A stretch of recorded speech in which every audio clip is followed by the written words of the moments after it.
Hello friends, मैं Abhishek Joshi, electrical engineering Birla group of companies. दोस्तों, एक व्यूअर का मुझे कमेंट आया था कि रेजिस्टिव लोड का पावर फैक्टर हमेशा 1 होता है और इंडक्टिव लोड का पावर फैक्टर हमेशा लेस देन 1 होता है। ऐसा क्यों है? किस बेसिस पर हम ये कह रहे हैं कि रेजिस्टिव लोड का पावर फैक्टर तो 1 होगा और इंडक्टिव लोड का पावर फैक्टर हमेशा लेस देन 1 ही होगा।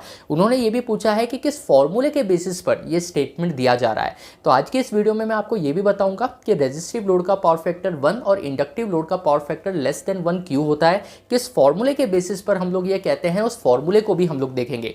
देखिए, ये जो सवाल है ये मैंने एक प्रीवियस वीडियो में भी कवर किया है। एक वीडियो मैंने बनाया था कि इंडक्शन मोटर का पावर फैक्टर हमेशा लेस देन 1 ही क्यों होता है। तो ये जो सवाल है इसको इसी तरीके से घुमा फिरा के आपसे पूछा जाता है। कभी वो पूछेंगे कि इंडक्शन मोटर का पावर फैक्टर लेस देन 1 क्यों होता है, कभी वो पूछेंगे कि क्या इंडक्शन मोटर का पावर फैक्टर हम 1 कर सकते हैं, कभी वो पूछेंगे कि रेजिस्टिव लोड का पावर फैक्टर 1 तो फिर इंडक्टिव लोड का पावर फैक्टर कम क्यों है, कभी वो पूछेंगे कि एक फॉर्मूला बताइए जिसके बेसिस पर हम ये बोल सके कि इंडक्टिव लोड का पावर फैक्टर हमेशा लेस देन 1 ही रहेगा। तो कॉन्सेप्ट वही रहेगा, बस इसके जो सवाल पूछने के जो तरीके हैं वो बदल सकते हैं। तो इसलिए आज मैं आपको फिर से इस चीज़ों को एक्सप्लेन करता हूँ, इस चीज़ों को ध्यान से समझिएगा। यहाँ दोस्तों सबसे पहले आपको ये चीज़ समझनी चाहिए कि चाहे हम रेजिस्टिव लोड की बात करें, इंडक्टिव लोड की बात करें या कैपेसिटिव लोड की बात करें, ये सारी चीज़ डिपेंड करती है एक्टिव पावर और रिएक्टिव पावर पे।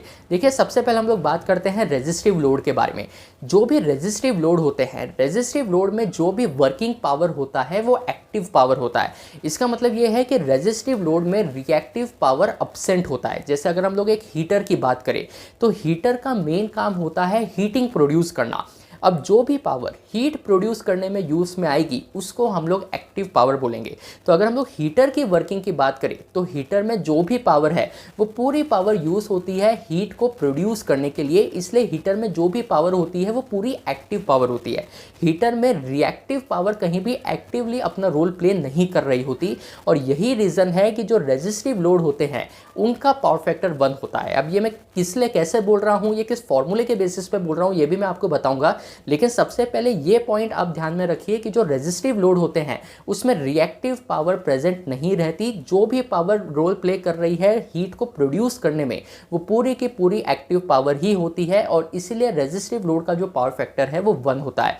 अगर हम लोग इंडक्टिव लोड की बात करें, जैसे अगर आप इंडस्ट्रीज में जाएंगे तो वहाँ जो मोटर्स लगी है सभी मोटर्स इंडक्टिव लोड के कैटेगरी में आती है। अब जो इंडक्टिव लोड होते हैं वहाँ एक्टिव पावर और रिएक्टिव पावर दोनों ही प्रेजेंट होते हैं, दोनों ही अपनी अपनी वर्किंग कर रहे होते हैं। देखिए, मोटर का मेन काम होता है रोटेशन प्रोड्यूस करना, टॉर्क प्रोड्यूस करना। अब जो भी पावर एक्टिवली रोटेशन प्रोड्यूस करने के लिए रिस्पॉन्सिबल है उसको हम लोग एक्टिव पावर बोलेंगे। पर मोटर के केस में यानी कि इंडक्टिव लोड के केस में रिएक्टिव पावर भी प्रेजेंट होता है। देखिए, मोटर में जो मैग्नेटिक फील्ड डेवलप हो रही है वो रिएक्टिव पावर की वजह से ही डेवलप हो रही है। जब भी मोटर रनिंग कंडीशन में होती है तो through out the motor operation जो मैग्नेटिक फील्ड मेंटेन रहती है वो भी रिएक्टिव पावर की वजह से ही रहती है। लेकिन मोटर का मेन काम मैग्नेटिक फील्ड प्रोड्यूस करना या मैग्नेटिक फील्ड को मेंटेन करना नहीं है। मोटर का मेन काम है रोटेशन प्रोड्यूस करना। तो जो मेन काम है रोटेशन प्रोड्यूस करना, उसके लिए जो पावर रिस्पॉन्सिबल है वो एक्टिव पावर। लेकिन इंडक्टिव लोड के केस में, मोटर के केस में एक्टिव पावर और रिएक्टिव पावर दोनों ही अपना अपना काम कर रही है, दोनों ही एक्टिवली प्रेजेंट है। ये रीज़न है कि आपका जो इंडक्शन मोटर है या जो भी इंडक्टिव लोड होते हैं उसका पावर फैक्टर हमेशा लेस देन 1 ही होता है। वो कभी 1 इसलिए नहीं हो पाता क्योंकि वहाँ पर रिएक्टिव पावर का भी प्रेजेंस है। वहीं अगर हम लोग रिएक्टिव पावर को पूरी तरीके से हटा दें, रिएक्टिव पावर को किसी तरीके से ज़ीरो कर दें और सिर्फ एक्टिव पावर को ही रोल में रखें जो रेजिस्टिव लोड के केस में होता है, तो आपके इंडक्शन मोटर का पावर फैक्टर भी 1 हो जाएगा। पर प्रैक्टिकली अगर हम लोग देखें तो इंडक्शन मोटर के वर्किंग के लिए हमें मैग्नेटिक फील्ड भी चाहिए और वो मैग्नेटिक फील्ड मेंटेन्ड भी रहनी चाहिए। इसलिए इंडक्शन मोटर की वर्किंग में एक्टिव पावर और रिएक्टिव पावर दोनों ही प्रेजेंट रहेगी और रिएक्टिव पावर के प्रेजेंस के वजह से आपका जो पावर फैक्टर है वो हमेशा लेस देन 1 ही रहेगा। यहाँ दोस्तों मैं आपके साथ एक फार्मूला शेयर करता हूँ, बहुत बेसिक फार्मूला है, लेकिन इस फार्मूले के बेसिस पे आप और बेहतर तरीके से समझ पाएंगे कि क्यों रेजिस्टिव लोड का पावर फैक्टर 1 और इंडक्टिव लोड का पावर फैक्टर लेस देन 1 हो रहा है। देखिए, पावर फैक्टर का फॉर्मूला होता है active power upon apparent power. अब एपरेंट पावर तो ओवरऑल पावर हो गई। एक्टिव पावर और रिएक्टिव पावर को जब हम लोग मिला देंगे, कंबाइन कर देंगे, तो जो रिजल्टेंट पावर मिलेगा उसको हम लोग एपरेंट पावर बोलते हैं।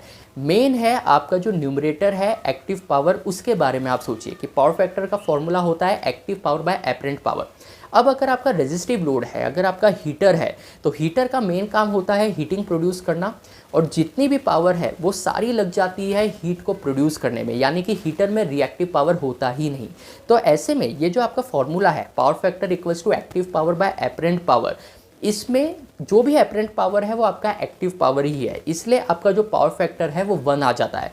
वहीं अगर आप इंडक्टिव लोड की बात करेंगे, अगर आप मोटर की बात करेंगे, तो मोटर में एक्टिव पावर और रिएक्टिव पावर दोनों ही प्रेजेंट रहता है। अब रिएक्टिव पावर प्रेजेंट होने की वजह से आपके एक्टिव पावर का जो कंपोजिशन है, आपके एक्टिव पावर का जो परसेंटेज है वो कम हो जाता है। और मैं फिर से इसको रिपीट करता हूँ कि जो रेजिस्टिव लोड होता है, रेजिस्टिव लोड में रिएक्टिव पावर अब्सेंट है, इसलिए जो फॉर्मूला है active power by apparent power, इसको जब आप कैलकुलेट करेंगे तो आपका आंसर 1 ही आएगा, क्योंकि जो भी आपकी एक्टिव पावर है वही एपरेंट पावर है, क्योंकि रिएक्टिव पावर तो है ही नहीं रेजिस्टिव लोड के केस में।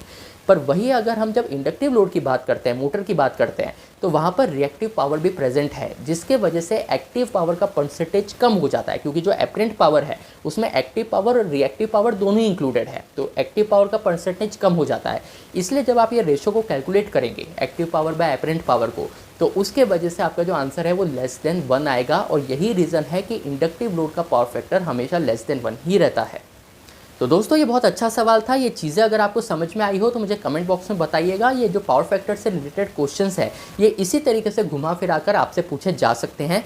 मैं आपसे मिलता हूँ कल ऐसे के इंटरेस्टिंग टॉपिक के साथ, तब तक अपना ध्यान रखिए। Good bye.